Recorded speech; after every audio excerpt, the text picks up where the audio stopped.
유다서 1장 14절과 15절 두 절에 있는 말씀 봉독해 드리겠습니다. 아담의 7세손 에녹이 사람들에게 대하여서도 예언하여 이르되 보라 주께서 그 수만의 거룩한 자와 함께 임하셨나니 이는 뭇사람을 심판하사 모든 경건치 않은 자의 경건치 않게 행한 모든 경건치 않은 일과 또 경건치 않은 죄인의 주께 거스려 한 모든 강팍한 말을 인하여 저희를 정죄하려 하심이라 하였느니라. 아멘.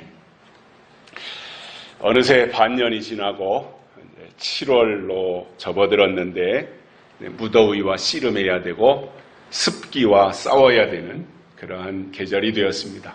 한 달 동안도 하나님과 동행하는 복된 이 7월이 되기를 바랍니다.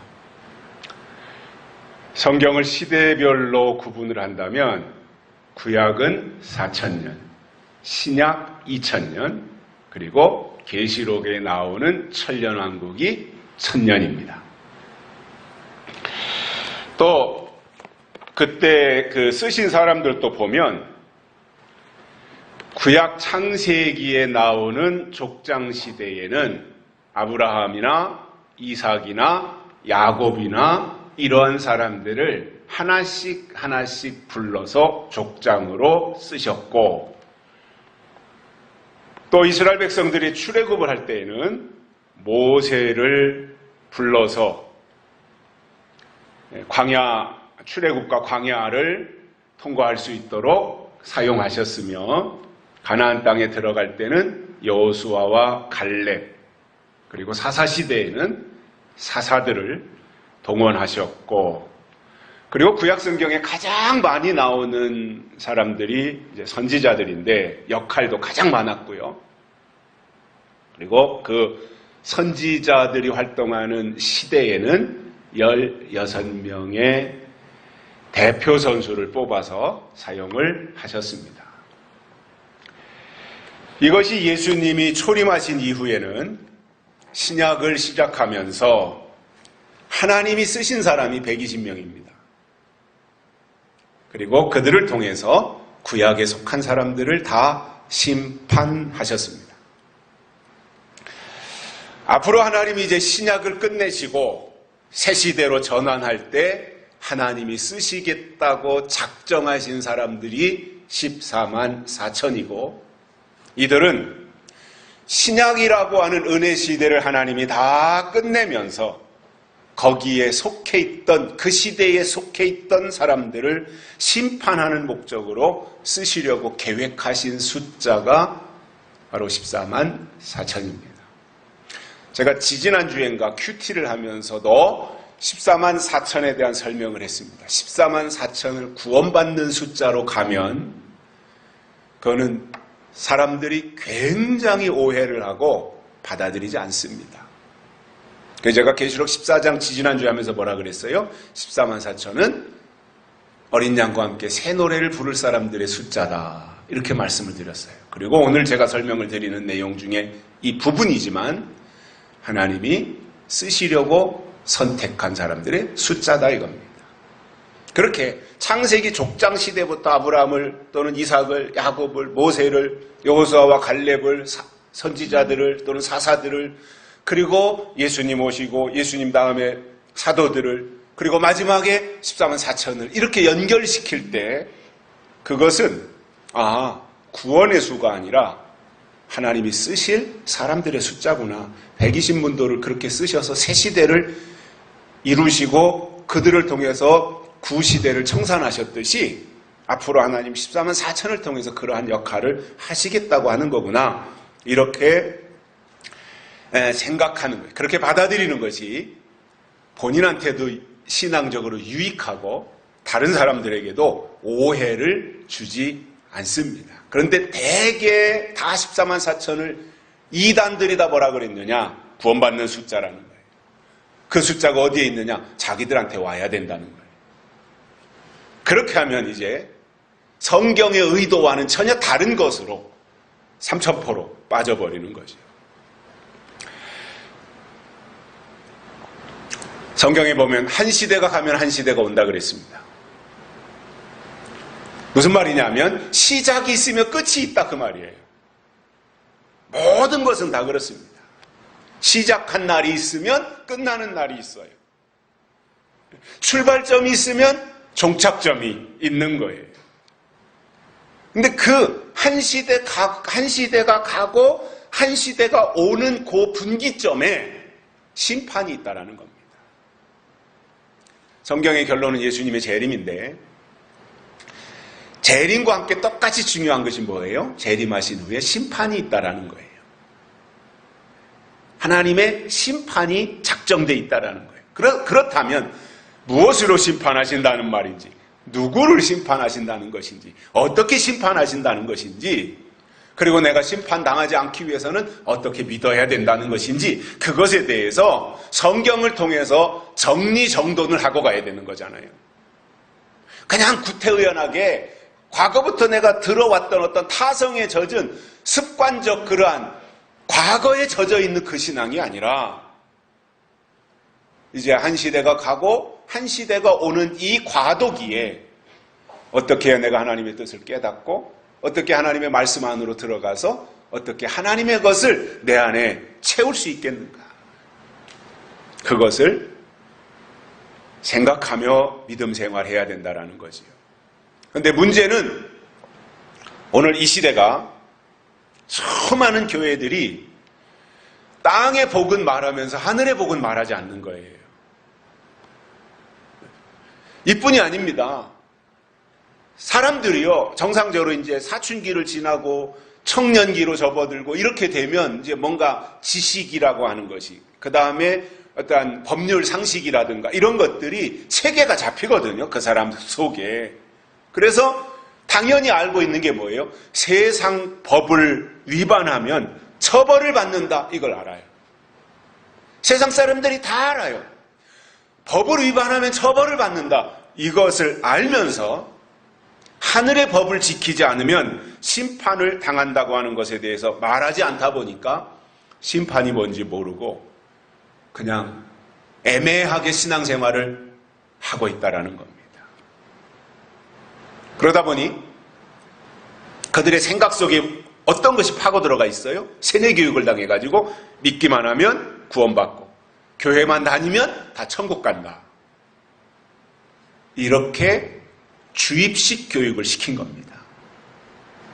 물론 그것이 어느 시대에는 맞았던 적이 있어요. 과도기 전에 그것이 이제 시작되었을 때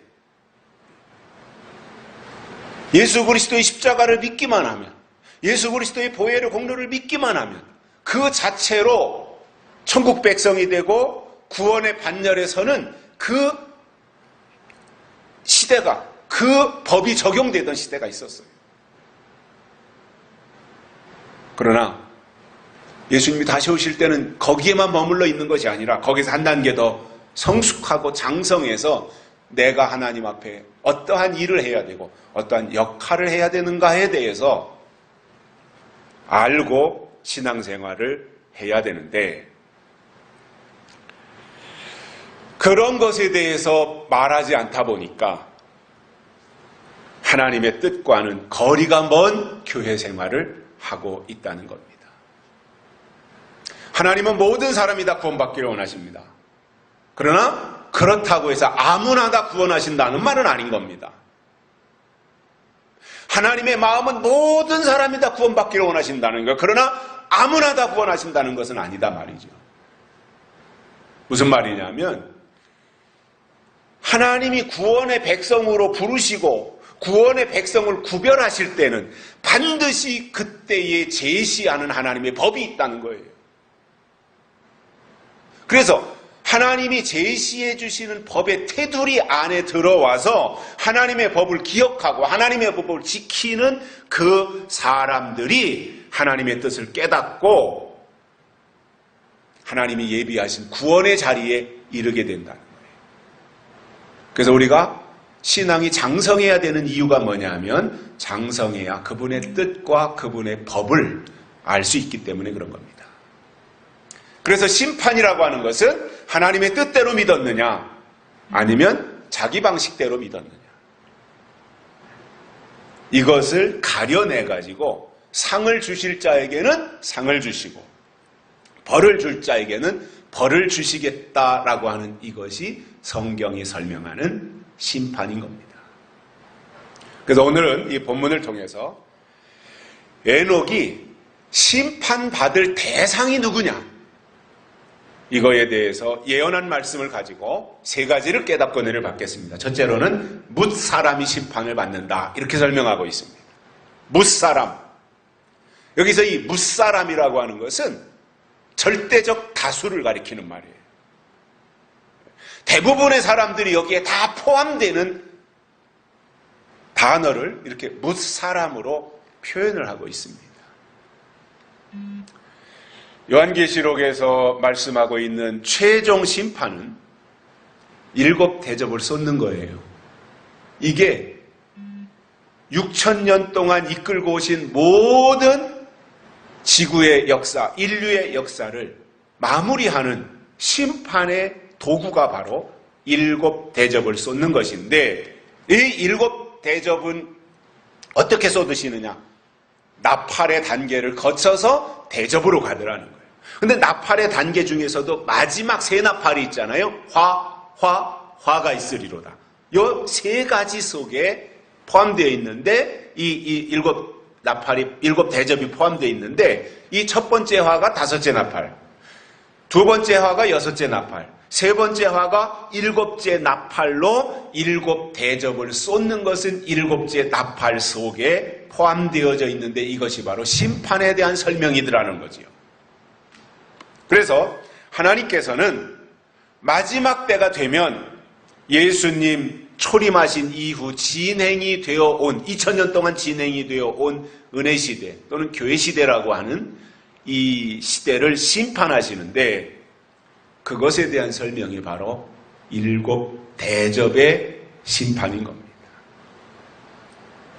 스바냐 1장 2절과 3절에 지구상의 모든 것을 멸하신다, 이렇게 스바냐 선지자를 통해 설명했는데, 이것이 바로 세 번째 화, 즉 대접 쏟는 심판을 통해서 멸하시고 새로운 시대인 그리스도의 나라, 즉 천년왕국을 이루실 것에 대한 설명을 그렇게 해주셨습니다. 그래서 이 일을 위해서 하나님이 쓰실 사람들을 부르시는 것이고, 그리고 부르신 사람들을 그냥 불렀다가 너 이리 와, 이제 너 국방의 의무가 있으니까 이리 와, 군대로 와, 그리고 너 이제부터 오늘부터 군인이야, 총 들고 나가, 보초 서고 인민군 때려잡고 빨갱이 때려잡고, 이렇게 할 수 없잖아요.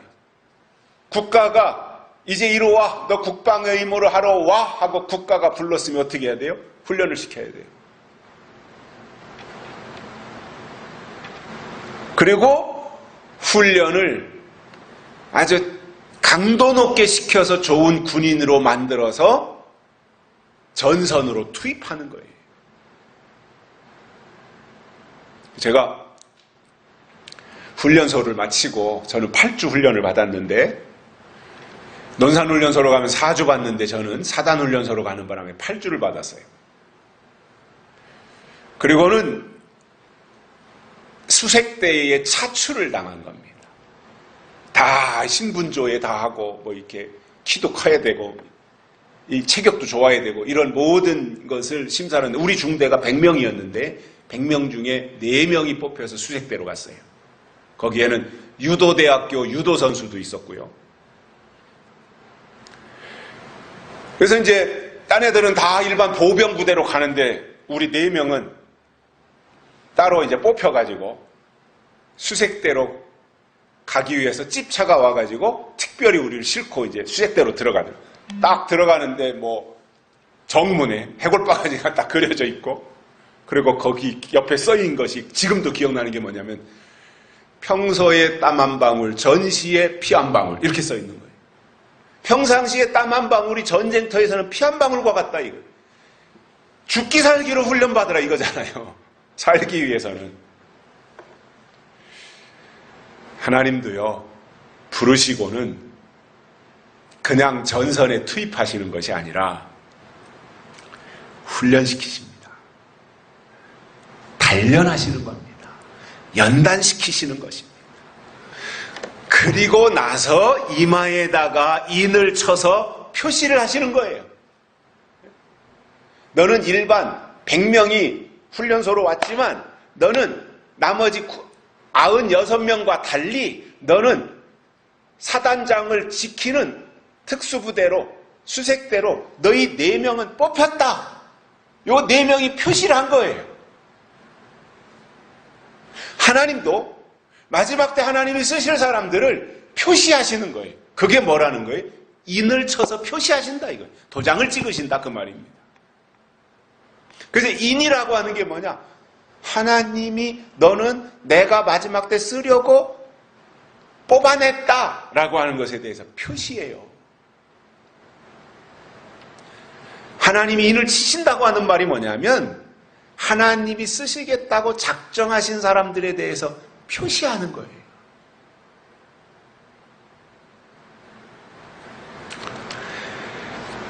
그리고 그렇게 하나님이 표시한 사람들, 인을 쳐서 표시한 사람들은 무적행으로부터 황충이가 올라오잖아요. 5째 나팔에.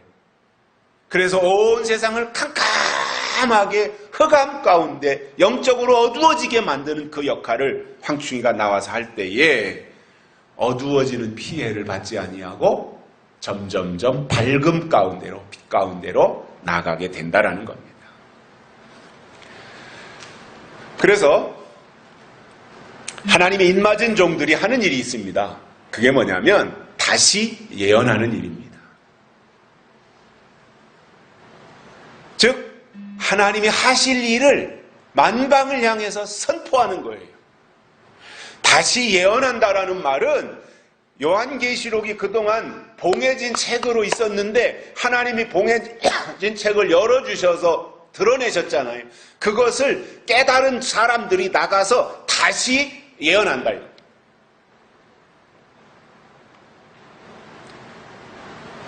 하나님이 하실 일을 선전하고 선포하는 거죠.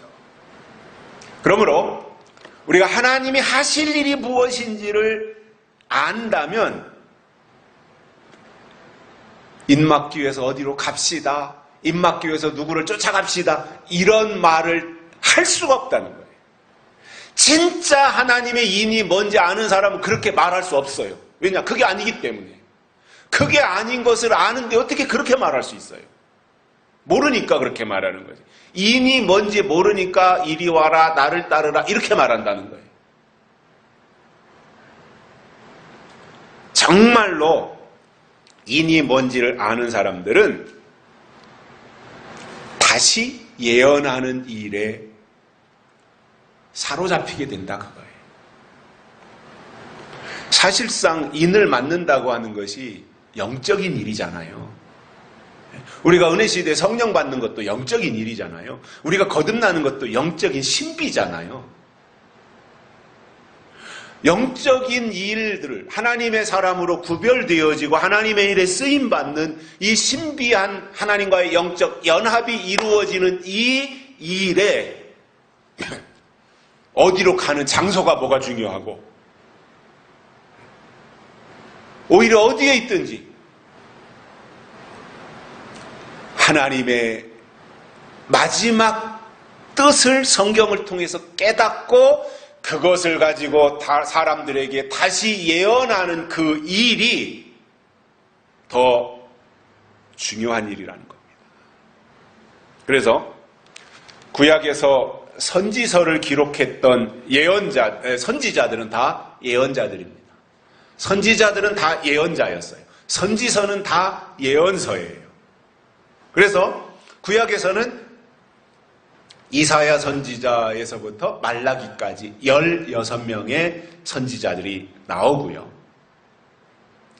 또 신약에 와서는 사도 요한이 요한계시록이라고 하는 예언을 했어요. 그 앞에서도 물론 사도 바울이 편지를 쓰면서 편지서에서도 예언을 한 편지서도 예언서에 포함이 되니까 그럴 수 있는데 특별히 마지막 때 하나님이 하실 일에 대해서 체계적으로 시작부터 끝까지 다 기록한 것이 요한계시록인데 요한이 반모섬에서 요한계시록이라는 예언을 했다면 이게 다 집대성한 거잖아요. 다 조각조각 따로따로 조금씩 예언했는데 사도 요한은 집대성한 거잖아요. 시작부터 끝까지 다 예언한 거잖아요. 이게 완벽한 예언이고 확실한 예언이고 이 더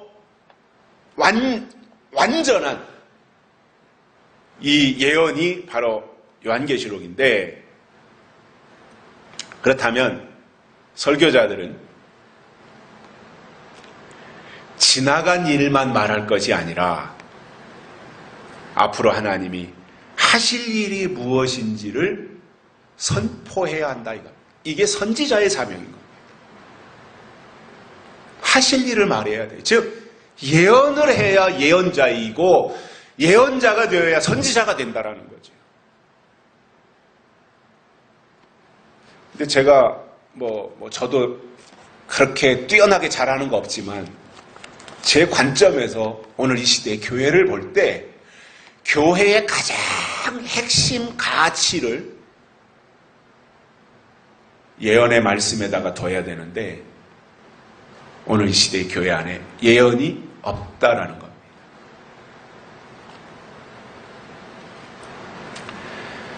여기서 예언이라고 하는 것은요, 계시록에 나오는 말씀 그대로 인, 환란, 재림, 심판, 천년왕국 이것을 단계적으로 말하는 게 예언이에요. 누가 가서 나 시험 보면 합격할 겁니까? 떨어질 겁니까? 나 앞길이 잘 될 겁니까? 사업하면 잘 될 겁니까? 주식을 사려고 하는데 주식을 사면 잘 될 겁니까? 망할 겁니까? 이거 물어보는 게 예언이 아니라 하나님이 하실 일을 말하는 게 예언이다 이거예요. 그러니까 그동안 교회들이 얼마나 어린아이식으로 소위 은사집회하면서 사람을 붙잡고 예언기도 해준다는 식의 무당 푸닥거리 하듯 그런 식으로 했던 이 어린아이식의 이 모습이 얼마나 유치한 것이었냐 이겁니다. 하나님은 그것이 아니라 성장하고 장성해서 궁극적으로 뭐예요? 성장하고 장성해야 되는 목적이 뭐예요? 이유가 뭐예요? 하나님의 뜻을 알으라 그거예요. 하나님의 뜻을 알으라고 하나님은 그렇게 이끄셨는데 하나님의 뜻에는 관심이 없고 내가 잘 될 거냐 못 될 거냐 망할 거냐 죽을 거냐 살 거냐 이것에 대해서 붙잡고 은사집회 한다고 예언기도는 한다 그러고 헌금이나 갖다 바치라 그러고 이런 식으로 하고 있는 이 유치한 방법이 얼마나 하나님 보실 때 통탄할 일이 없겠느냐 그 말이에요. 그래서 앞으로 하나님의 입맞은 종들이 나오면 가장 중요하게 점검해야 할 것은 선지자들이 했던 예언 있잖아요. 과거에 선지자들이 했던 예언을 요한계시록과 연결해서 다시 예언해야 된다. 사도 요한이 반모섬에서 예언했던 그 말씀을 깨달아서 다시 예언해야 된다. 그러니 사도 요한이 반모섬의 육신은 그렇게 유배당해가지고 고독한 가운데 있었지만 그 가운데서 그의 영이 그 높은 단계로 올라가서 하나님이 하실 일을 다 듣고 보고 기록했던 것처럼 오늘 이 시대의 요한계시록의 예언을 깨닫고 다시 예언하려면 우리의 영적 수준이 반모섬의 사도 요한의 수준까지 올라가야 요한이 기록한 계시록을 우리가 똑같이 깨달을 수 있게 된다는 거예요. 그러니까 이것은 무슨 이론으로 되는 게 아니에요. 머리로, 지식으로 배워서 되는 게 절대로 아닌 거예요. 하나님의 신의 감동이 있어야 되고요.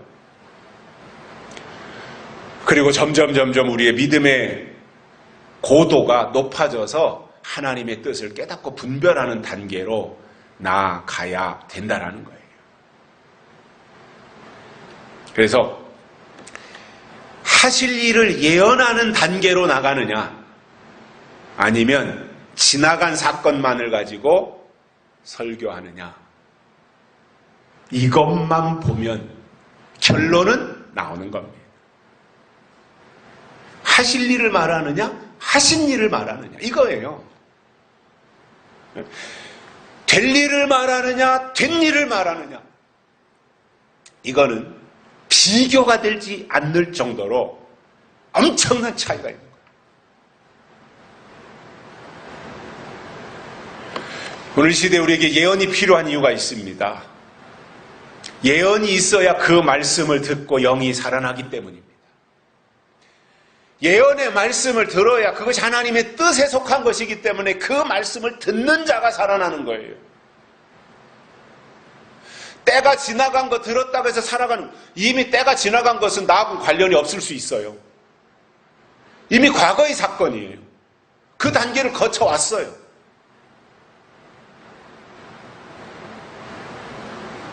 어렸을 때는 우유 먹는 게 당연한 거죠. 어렸을 때 엄마 젖 먹는 게 당연한 거죠.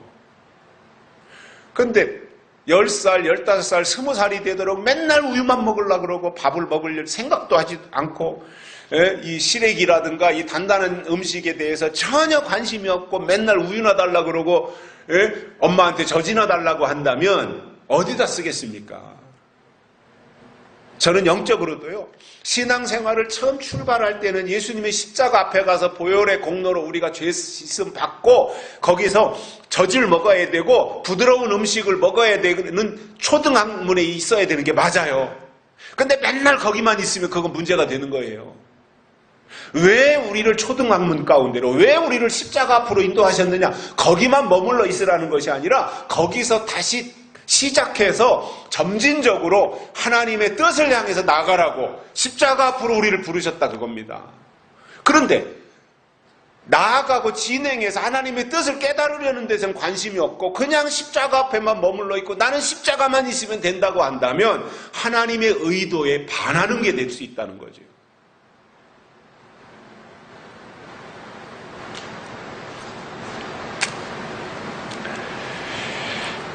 그러므로 하나님의 깨어있는 영적인 사람들이 나타나서 예언의 말씀을 증거할 때 믿음으로 받아들이면 그는 영이 깨어나고 살아나게 되어 있습니다. 살아나면 되는 거 아니에요. 잠자던 영혼이 깨어나면 되고 병든 영혼이 고침받아 치유되면 되고 죽은 영혼이 살아나면 되는 거예요. 그렇잖아요? 다시 말씀을 드릴게요. 잠자는 영혼이 깨어나면 되고요. 병든 영혼이 고침받으면 되고요. 죽은 영혼이 살아나면 되는 거예요. 이게 하나님의 의도라는 겁니다.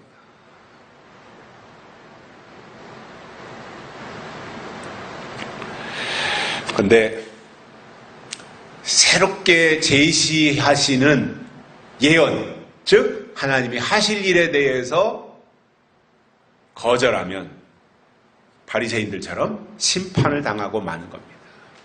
그래서 예수님께서 말씀하시기를 나더러 주여 주여 하는 자마다 다 천국에 들어갈 것이 아니라 다만 하늘에 계신 내 아버지의 뜻대로 행하는 자라야 들어가리라 이렇게 말씀을 하셨어요. 주여 주여 한다고 들어가는 게 아니라고 분명히 예수님이 말씀하셨잖아요. 뜻대로 행해야 들어간다 그랬잖아요. 그렇다면 뜻이 뭔지 알아야 될 거 아니에요. 성장한 사람들은 누가 무슨 말을 할 때 저 사람의 의도가 뭐야? 저 말하는 뜻이 뭐지? 이것을 파악하려고 그래요. 우리의 신앙이 성숙했다면 이 시점에서 하나님의 뜻이 뭐지? 하나님의 계획이 뭐지? 하나님의 의도가 어디에 있지? 이것을 파악하려고 해야 그것이 장성한 신앙의 모습인 겁니다. 그래서 그분의 뜻을 알 수 있는 통로가 뭐냐면 미리 한 말, 즉 장래일, 예언이다 이겁니다. 그렇지만 예수님이 초림하셨을 때도 그랬던 것처럼 지금도 사람들이 타성에 젖어가지고 늘 하던 방식으로 믿으려고 하지 예언의 말씀을 들으려고 하지 않다 보니까 무사람에 포함이 되어서 심판을 당하고 만다는 겁니다. 여러분, 우리가 지금 2020년도 7월 첫 주를 지나가고 있는데 이 시점에서 우리가 꼭 기억하고 가야 될 것이 있습니다. 뭐냐면 교회를 다니느냐 안 다니느냐 이게 중요한 것이 아니라 하나님의 뜻을 알고 믿느냐 모르고 믿느냐, 이게 더 중요한 겁니다. 우리가 다른 부분에 대해서는 다 부정하더라도 성경을 부정하면 어리석은 거예요. 그래서 성경이 그렇다면 그런 거예요. 이유가 없어요. 성경이 그렇다면 아멘. 아, 그렇구나. 성경이 그렇게 말씀하셨으면 다른 이유가 없지. 그리고 우리가 성경을 통해서 그동안 신앙생활하고 해오면서 느끼는 거, 깨닫는 것이 뭐예요? 성경에 기록된 모든 내용들은 지금까지 다 이루어졌다라는 겁니다. 그렇다면 뭐예요? 앞으로 남은 일도 이루어질 것이다 라고 하는 확신을 가지게 되는 겁니다. 두 번째로는 에녹이 무엇을 예언했느냐?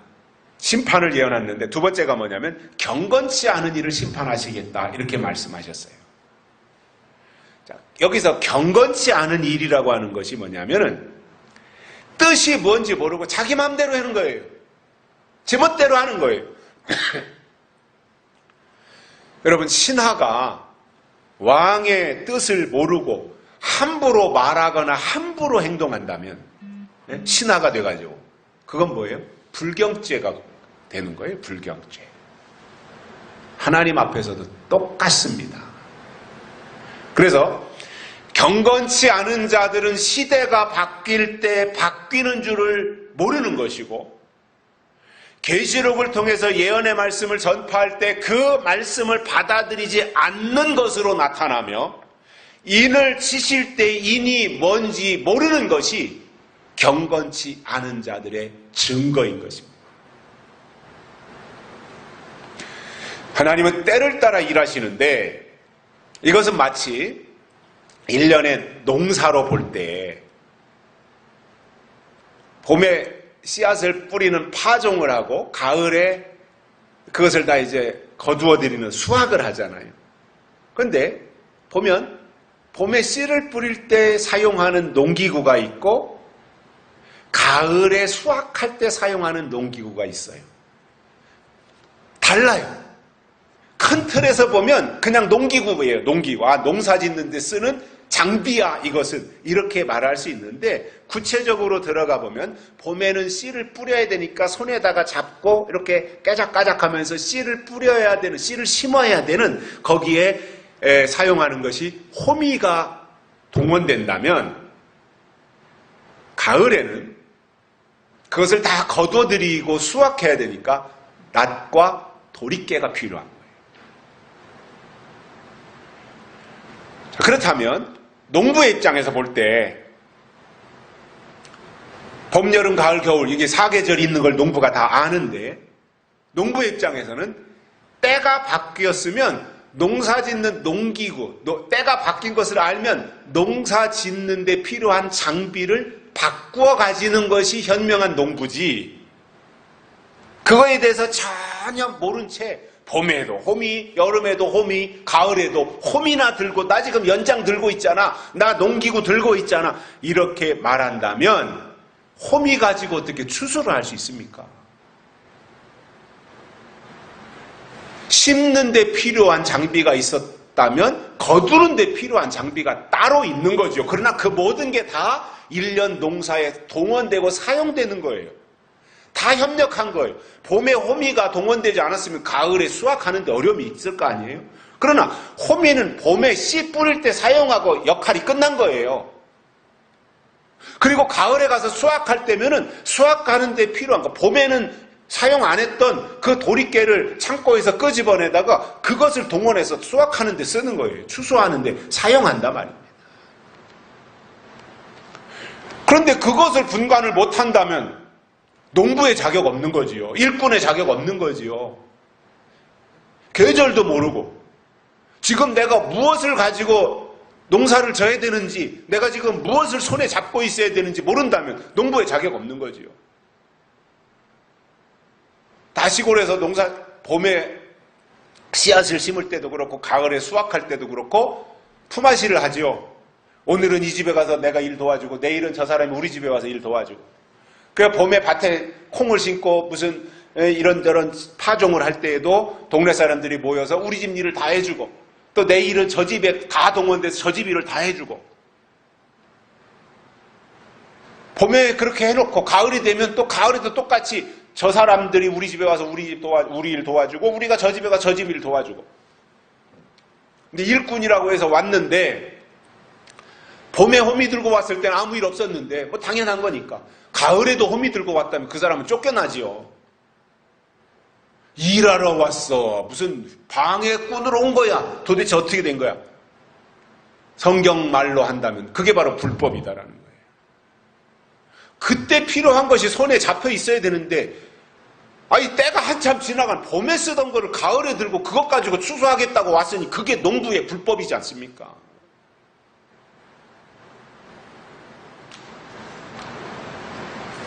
마찬가지로 하나님도 때를 따라 일하시는 방법을 바꾸시는데 이것을 성경을 통해서 안다면 때를 따라 양식을 나누어 준다는 것을 알고 그때에 주시는 양식을 먹어야 된다는 겁니다.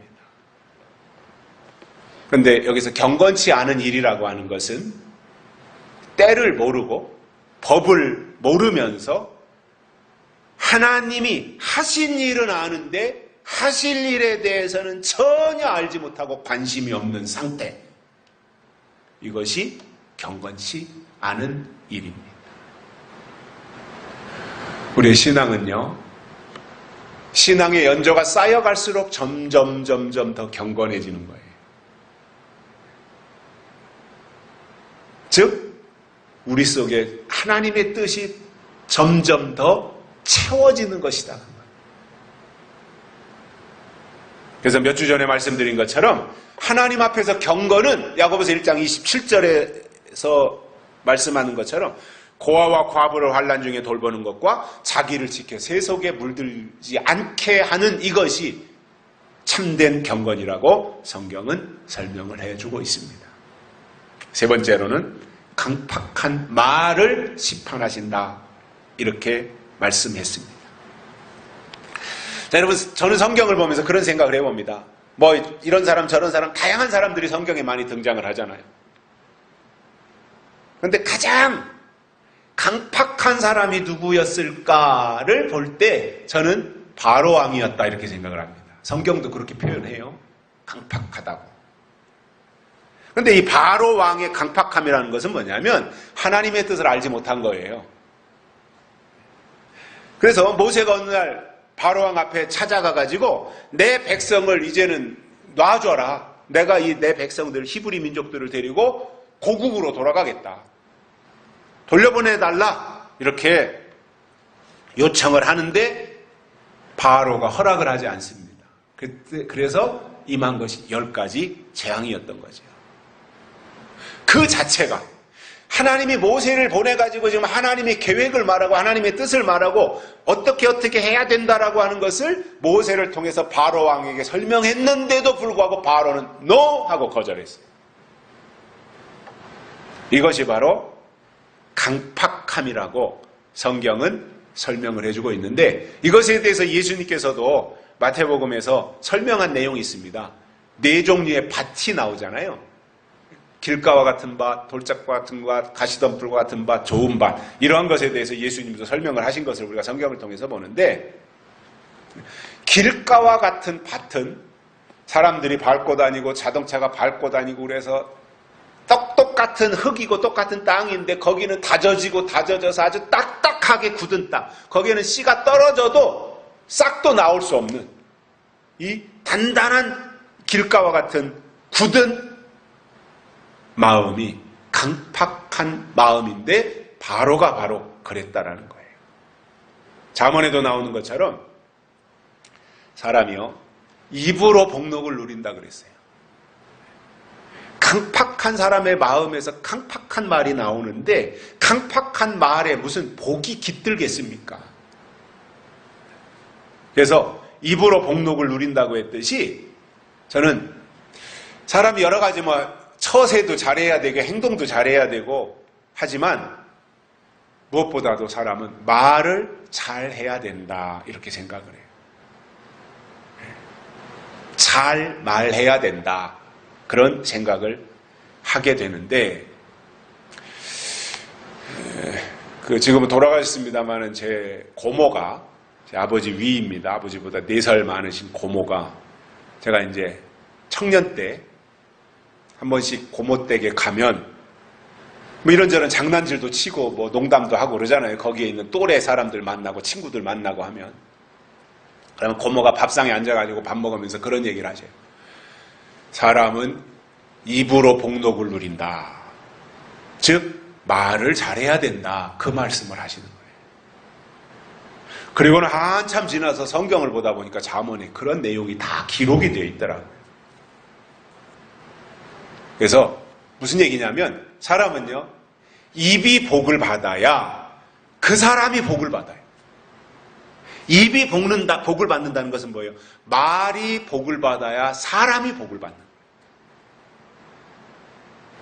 근데 그 사람이 늘 그냥 막말만 하고 부정적인 말만 하고 안 된다는 말만 하고 아주 그냥 이상한 불신앙적인 말만 한다면 그 사람에게 어떻게 복이 임하겠어요? 그런 사람들은 복이 찾아와도 거둬들일 수가 없는 거죠.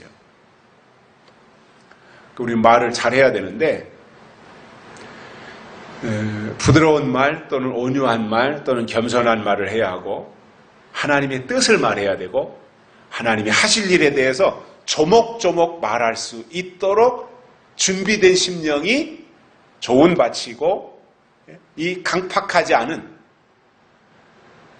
이 좋은 밭과 같은 상태를 설명을 해주고 있습니다. 그래서 말을 강팍하게 한다고 하는 것은 그 사람 자체가 강팍하기 때문에 강팍한 말이 나가는 거예요. 그 속에 있는 게 나가는 거거든요. 그런데 이 강팍한 사람들의 특징을 보면 이런 특징들이 있어요. 저는 인간관계 속에서 제가 터득한 내용들이고 이게 100% 맞는 건 아니겠지만 보편적으로 보니까 그렇더라고요. 이게 우리가 이 세상에서 성경에서 바로 왕을 강팍하다고 그랬지만 우리가 주변에서 살다가 친구들이든 또래들이든 뭐 선후배들이든 만나서 이렇게 지내다 보면 정말 강팍한 사람들이 있어요. 우리 충청도 말로 아주 밑깔맞은 사람들이 있어요. 그런데 그 강팍한 사람들을 보면 특징이 있는데 뭐냐면 절대로 자기의 잘못을 뉘우치거나 돌이키거나 회개하거나 사과하거나 용서를 구하지 않더라. 절대로. 즉 자기 실수를 인정하지 않는 거예요. 그것이 자기가 당당하고 떳떳하고 자기가 아무런 잘못을 하지 않았는데 누군가가 나를 모함해서 그렇게 몰고 간다. 아니 그럴 때야 사람이 당당하게 아니 나 그렇게 한 적이 없다라고 말할 수 있지만 이게 여러 가지 상황 속에서 볼 때 실수를 인정하지 아니하고 절대로 반성하지 아니하는 사람은 우리나라의 문재인 씨 같이 절대로 겉으로 보이는 것과는 달리 속이 강팍한 사람인 거예요. 강팍하기 때문에 그렇게 갈 수밖에 없는 거예요. 유턴이라는 게 없어요. 직진만 하는 거지. 옳건 그르건 틀리건 맞건 그게 중요한 것이 아니라 자기가 하는 일에 대해서 돌이키면 스스로가 다 자기의 모든 것이 무너진다고 생각하는 거예요. 사실 거기서 새로 출발하고 새로운 모습들을 만들어낼 수 있는데 절대로 그런 머릿속에 그 구조가 없는 거예요. 그게 강팍한 거예요. 그러니까 강팍한 사람은요, 기회가 와도 기회를 자기 것으로 만들지 못합니다. 그리고 강팍한 사람은 자기에게 주어진 힘이나 권력을요, 남용을 합니다. 절대로 온유하고 겸손한 사람은 남용하지 않아요. 그런데 강팍한 사람은 남용을 하는 거예요.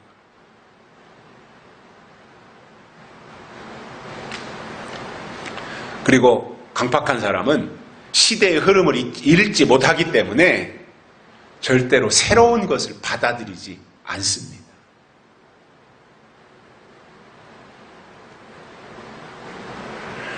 시대를 읽는 눈이 없기 때문에 과거에 사로잡혀서 미래로 진행하지 못하는 거예요. 이게 바리새인들이고요.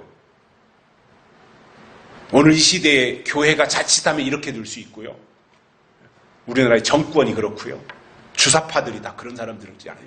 과거 것에 사로잡혀서 미래로 나가지 못하는 거예요. 이게 얼마나 어리석고 이 국가적으로 손실이냐는 거죠. 자, 예수님 오셨을 때 바리새인들을 보면 그들은 시대의 흐름을 못 읽었어요. 그러다 보니 새로운 것에 대해서 받아들일 수가 없었던 거예요. 시대의 흐름을 읽지 못하는데 어떻게 새로운 것을 받아들이겠습니까? 새로운 것에 대해서 수용을 하지 못하는 사람이 어떻게 회개를 하겠습니까? 그러니까 그 자체가 계속해서 강팍함으로 갈 수밖에 없는 거예요.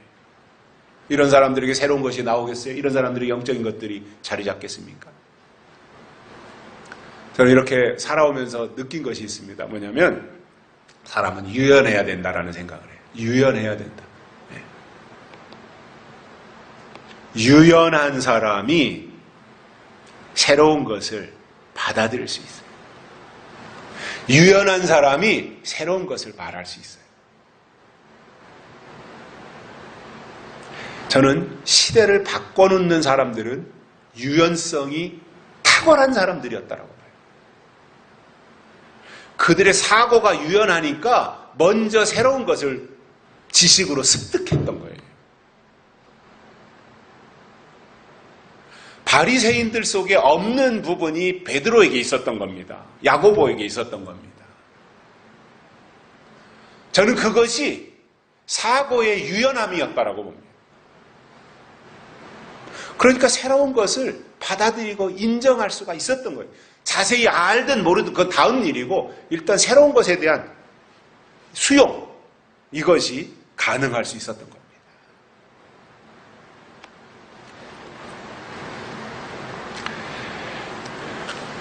그래서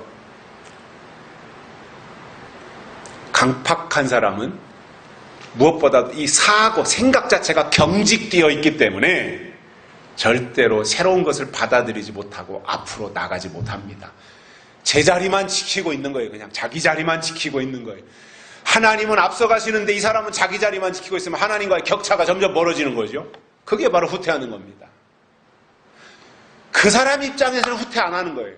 바리새인들의 입장에서 후퇴하는 게 아니에요. 자기 자리 지키고 있는 거예요. 전통 사수하고 있는 거예요. 근데 하나님의 뜻은 진행하고 발전하는 거예요. 격차가 벌어지니까 후퇴하는 거죠. 결과론적으로.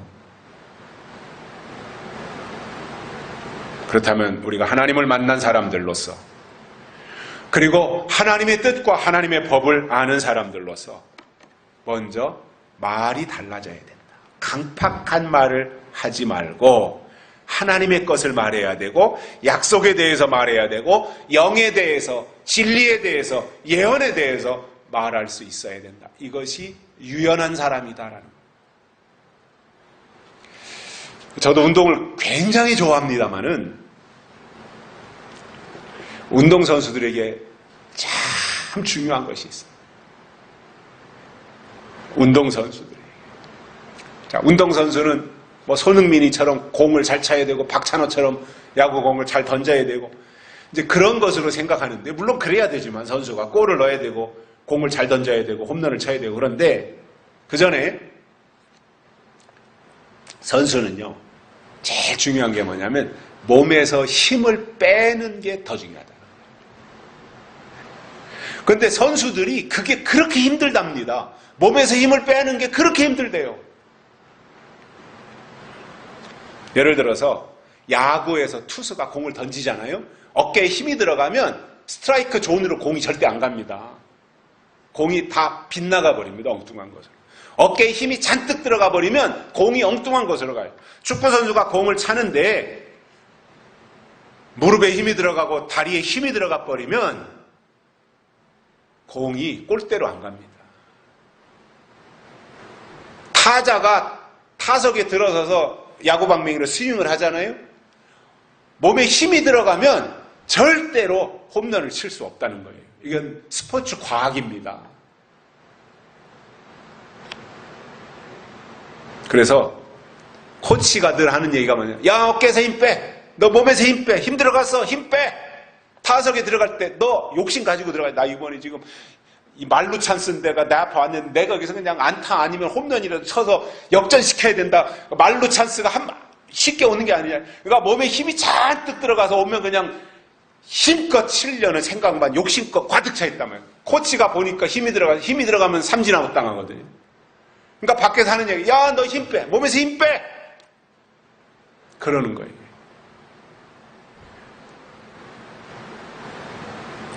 그래서 우리가 하나님의 사람들로서 신앙생활을 하는 데 있어서도 목에다 힘을 주고 폼을 잡을 것이 아니라 오히려 몸에서 또는 목에서 힘을 빼고 겸손하고 온유하며 유연해져야 하나님이 그를 쓰시기에 좋다라는 겁니다. 당연히 우리가 개인적으로도 개인적인 어떤 태도나 자세도 유연해야 되고 신앙적으로나 시대적으로도 우리가 유연한 사고를 가지고 새로운 것을 받아들여야지 그렇지 않고 경직되어 있고 굳어 있다면 절대로 그 사람은 새로운 것을 받아들일 수 없는 겁니다. 그래서 시대가 바뀔 때 하나님의 사람들은 심령이 부드럽고 온유해야 하나님이 주시는 것을 선뜻 받을 수가 있는 겁니다. 결론적으로 에녹이 예언한 심판의 대상 3가지를 우리가 꼼꼼히 살펴서 경건치 않은 일이나 강팍한 말이 무엇인지 알고 그러한 것에 대해서 우리가 잘 삼가해서 하나님의 일에 쓰임받기에 최상의 최적의 조건을 우리 속에 만들어 놓을 수 있는 믿음의 사람들이 되시기를 주의 이름으로 축복합니다. 살아계신 하나님 아버지 감사합니다. 오늘 또 우리를 불러주시고 하나님의 말씀을 듣게 해주셔서 감사를 드립니다. 오늘 또 우리가 말씀을 들었습니다. 받았습니다. 이 말씀이 이유가 되어져서 주님 오시는 그날까지 우리가 믿음으로 사는데 조금도 부족함이 없게 하시고 에녹의 예언과 같이 경건치 않은 자들, 강팍한 자들, 이 무사람을 심판하실 때에 우리가 거기에 포함되는 것이 아니라 하나님의 약속의 사람으로 다시 예언하는 일에 쓰임받는 저희들 되게 해 주옵소서. 다시 오실 예수님의 이름으로 간절히 기도드리옵나이다. 아멘. 찬송가 369장 부르시면서 헌금 드리시겠습니다.